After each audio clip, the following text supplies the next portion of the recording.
Well, good afternoon. It's Monday afternoon. It's drive time. You're listening to The Kingdom and Its Stories. My name is Julian Gibb, and today we're blessed to have two friends, two relatively new friends, but Wendy and Jeff. So, Wendy, Jeff, welcome to the show. Good morning. Well, hi there.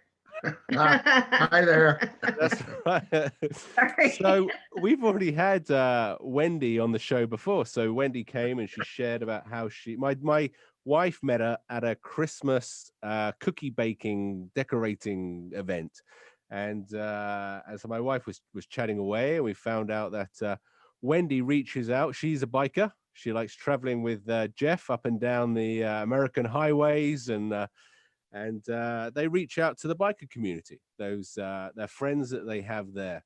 But then we carried on talking after the show with Wendy, and there's more of a story to tell. So that's why we're here today. So Wendy and Jeff, so tell us about, you decided that you would move into a community, a certain part of Phoenix.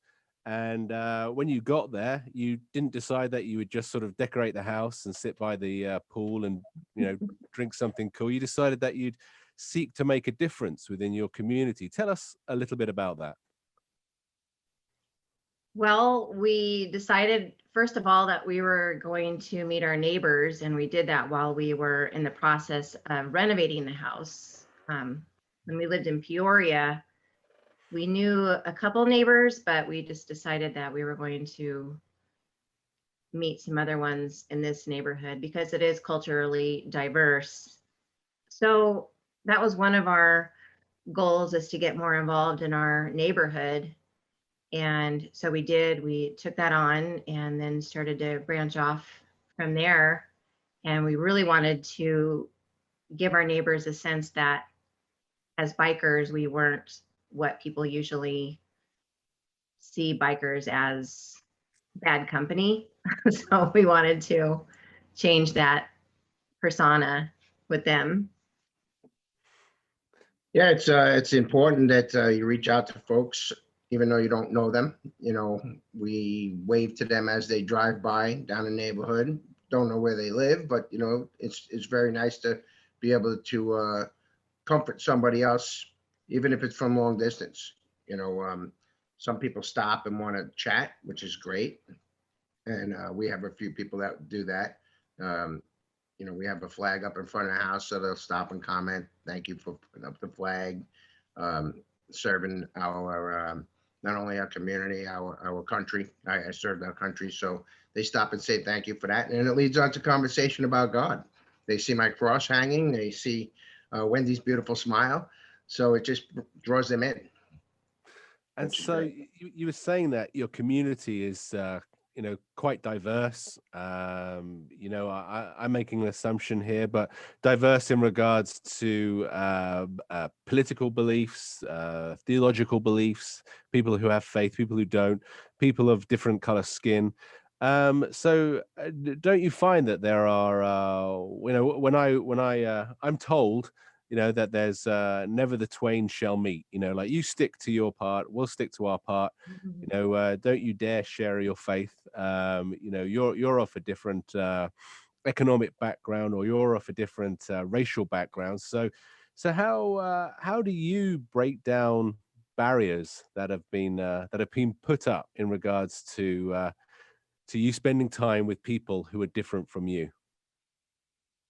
We have the love of God in our hearts, and that is the biggest reason that we feel free to reach out to the people of different religions, different skin color, because really we don't want to see that in God's kingdom. We don't want to see that division. And it's pushed so much through our society right now and putting us all in categories that we really find that the people that we get to talk to are living the same kind of lives that we are, with the same kind of struggles and family dynamics and drama. And we just need to be able to be friends and comfort those around us when they need it. And how would we know that they need it if we didn't open that dialogue with them wherever we go? And so have you been able to make friends with with your neighbors? You know, tell me about that. So there are a few neighbors on the block that we definitely make friends with. We'll stop, we'll chat, we'll talk, just life, in general. I find that a smile and a handshake really goes a long way to break the ice with people. So they might not be willing, but if you break the ice with them first, you find people open right up to you, and they feel comfortable when you start that conversation that way. And so how quickly, and everyone's different, regardless of their background or the color of the skin or whatever, everyone's, Right. different with inside, different personalities and things. But how do you find that once you start talking that, people start to, the barriers start to drop and people start to see that you're not out to get something from them, but you're just out to ask how they're doing and how their day's going? How quickly do you find barriers come down? Well, I think, like you said, everybody's different. So most people, I believe, feel the sense of comfort that we're not trying to, bring something across to them that they might not be comfortable with. Just a regular conversation about what happens in a neighborhood first. It starts off that way. And then again, they start to feel comfortable with us. And we start to slip a little of, God in there. And then that also, if they're believers, that breaks the ice and that really opens them up to be able to have a great conversation. Yeah, we met a couple that moved in across the street from us with young children, and we started speaking with them and found out that they were Christians and that he had a desire to pursue the ministry. So he started a little neighborhood church, and we have been over there to join them in their little service that they have. And so I play keyboards, and it's just been a great way to build that relationship, especially when people are feeling a little bit more divided, like I said, and they're a mixed race couple. So that just really sets a great example for the rest of the neighborhood, that we don't see that. We are just loving each other and supporting each other no matter what. So why are you? You moved into a neighborhood. You painted the house. You've got things going good. I mean, life's busy anyway. You both got jobs. I mean, why bother? Why take the time to? I mean, don't neighbors just bring hassles? They want to borrow your lawnmower, or there's a kid down the street or something who's just annoying. So why do you bother reaching out to your neighbors? Why make life harder? Well, personally, I think it's really important. If we don't break that ice, then nobody else is going to. And God puts it in our hearts that everybody's His child, and He takes care of everybody. It doesn't matter if they believe or don't believe. So why not be His messenger and reach out to everybody? And if they don't want to be, continue conversation, well, then we probably won't see them again. But most of the time, everybody's pretty acceptive about it. We do have very many Christians on our block that are acceptable, accept, the word. And I think that's really important to just, God puts it in our hearts to get out there and reach other people. He did. Jesus did give us that commandment to go out into the world and preach the gospel. And the only way we can do that is if we embrace His love and His grace and His mercy and extend that to people around us, no matter what we originally think they're all about. That's right. Well, yeah. And always, if a story comes to mind that you can share about what's happening in your community, just jump right in. But what I want to ask is, this isn't just about you, just about baking cookies for neighbors, which is nothing wrong with that. In fact, bring some over to my house if you have any. But I was talking to Wendy, and what struck me was how she was telling about one night, you were tucked up in bed, drinking your cocoa, and you heard gunshots. And so, rather than like dive under the bed, you dived out the door to try and find where the gunshots came from. My question to that is, are you crazy? I mean, why would you do that? Why would you, to use Shakespeare, it's the fashion of the world to avoid trouble.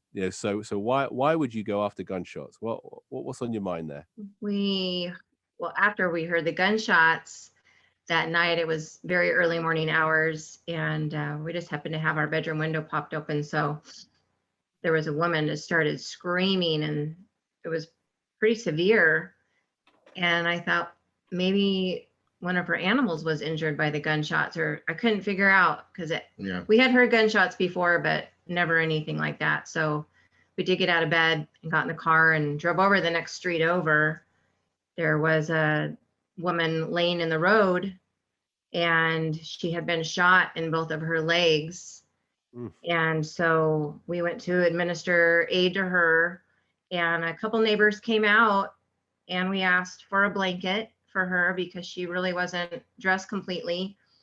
And clearly she had been in some type of struggle and a bad situation. So really, God's peace just came over us and control to handle the situation. So I administered aid and put compression on her gunshot wounds when the neighbors called for the police to come and an ambulance. So that is basically the situation. And we didn't even think about the danger. We just felt the strength. Strength to go get involved and figure out if we could help somebody that clearly was in distress. And is this, is this something you've done before, or was this just like something that happened recently? I mean, I'm just trying to gauge how often you're doing these sorts of things. Well, it's something that luckily it's not very normal for that to happen. That was the first time. Somebody has to stand up and for our neighborhood, and God gives us the strength to be able to go out and do that. And what worse could happen? Yes, bad things can happen, but when you have the faith and the truth in your heart with God, with Jesus, then you have no fear except from Him. And it's really important to be strong like that. Shows other people how they should stand up and be strong as well. Don't cower, don't hide behind the curtains. Come out and be strong. This is our community, it's our neighborhood. We can't allow things like that to continue to take place. And if you don't do anything about it, then that's what happens. They take advantage. Next thing you know, your neighborhood is overrun with a lot of bad stuff. So, it's really, really important. The strength comes just automatically because we believe. And I think that's why it really comes to us. So you're listening to The Kingdom and Its Stories. My name is Julian Gibb, and today we're blessed to have my two new friends, Wendy and Jeff. And so, Wendy, Jeff, back to you guys. So how have you seen any positive effect within your community? And I'm not talking necessarily dramatic, and we started sharing cookies, and the next day, everyone was flocking to our house singing hallelujah, but have you seen any positive effects with you reaching out, and then your neighbors across the road reaching out? Has the community in any way come closer together? Well, I'll tell you, I'll give you an example. Every morning I wake up, I read the Bible, I read a little verse, and I share it with probably about 100 men. Mostly individually. There's some couple of groups in there. Wendy and I went to a party, probably about 6 months ago, and met this gentleman and his wife. They just got cleaned off of drugs. They were bad habit of meth, and they were about 8 days clean. So I got his phone number, and I decided to send him devotionals every single morning. And he just reached out last week to say, "You don't realize it, but you saved my life." So I'm like, I don't understand why, how. He said, by you reaching out the days I struggle, I just go back and read what you sent out. And a lot of them seem to be sent directly to me for me. And, I just feel sharing the word is really important. A lot of times I don't get any responses, but this one just happened to tell me, the good news, which was great. So they're probably both about 6 months clean right now and moving on in their lives. And every morning he is, I hear from him, and he responds almost every day. And I know just hitting one person and bringing them back some goodness in their life is really important. And the rest, that's what Jesus wants. He wants us to, at least one person at a time. And, that's a home run for us. Wow. Yes, that is. That is. It's amazing, isn't it? Sometimes we think, what can I do? What is it that I can do to help this guy? And it's, well, you could just be obedient to God and let him That's use right. you. He's the brains, he's the brawn, he's the intellect. And so, well, that's wonderful. I mean, that's amazing. And so just sharing God's word. Now, what Wendy also shared to me was that both of you took it a step further, and that you started, or the two of you started working at a local shelter in your community to help those people within your community who are homeless. So tell me a little bit about that. Sure. It's a transitional home, and it's called House of Refuge. It's in Sunny Slope. Um, I was drawn in by a little Bible study that I belonged to, and one of the guys was cooking there for probably 14 years. So we decided to go and help out. So we go once a month, every Tuesday, which unfortunately I haven't been there since this COVID started. Between that and getting a little bit busy with work, but this house is for both men and women. It's separated. The women have one section, the men have another. So most of the time, I deal with the men, and these guys are people that come out of prison or off of drug rehab. They also, just down on their luck, divorce. So we cook a dinner, and we sit down and have a meal with them. And it's probably it can range up to about 50 men in this house. So you can't obviously reach everybody at the same time, but every time I go, I pick a different table to sit at and just pick their brains and see how they feel in life and in becoming a productive citizen. And it's a great opportunity to sit with people like that. It's all biblical, which is great as well. So they have they have their Bible study after dinner, and it's a good way to reach and make new friends and show them, listen, we've come from there too. I'm 31 years clean off of cocaine. It was a hard struggle when I had to clean up, but I want to share that success and let them know, look at me. I mean, I'm not the greatest. I'm not rich. I'm rich with God's word and God's love. And that's how I live my life. So you can do it too. So just Wow. being an example to somebody. So how has so first of all, what got you, if you don't mind me asking, what cleaned you up in regards to your addiction? So the fear of being locked up and losing my freedom. Mm. Um, my mom, my sister were a real big influence on me, put me through drug rehab and detox probably 5 different times. But unfortunately, I used to sell the drug, and I sold it to somebody that got arrested, and that put the fear of God in my heart. I didn't want to be locked up or go to prison. So I cleaned up immediately. All the rest of the other programs that I went through did not help, but it was that fear. I didn't think I knew God then, but I sure know that He was there for me when I was in need, and I didn't realize it back then, but I do now. So that's how Because I clean.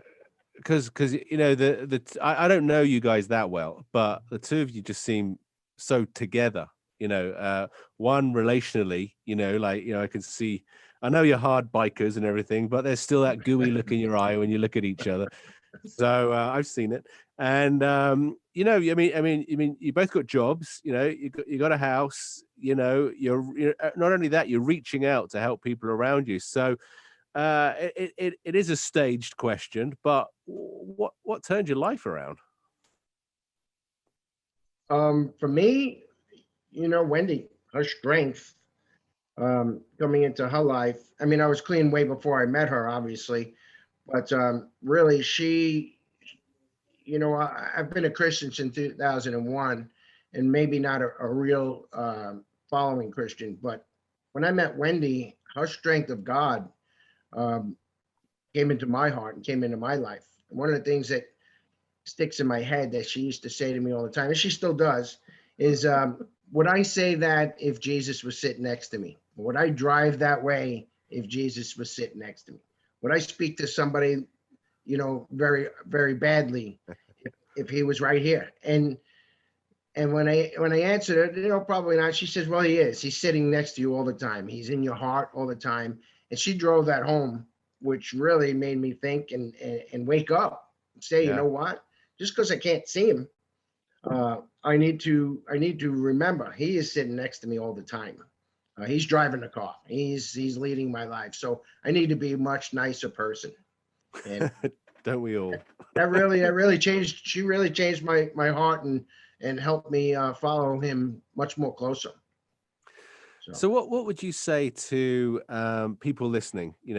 So first of all, I'm not encouraging everyone to run out after gunshots. You didn't hear that here. Okay. Some people are cool to that, like Wendy and Jeff. Not everyone.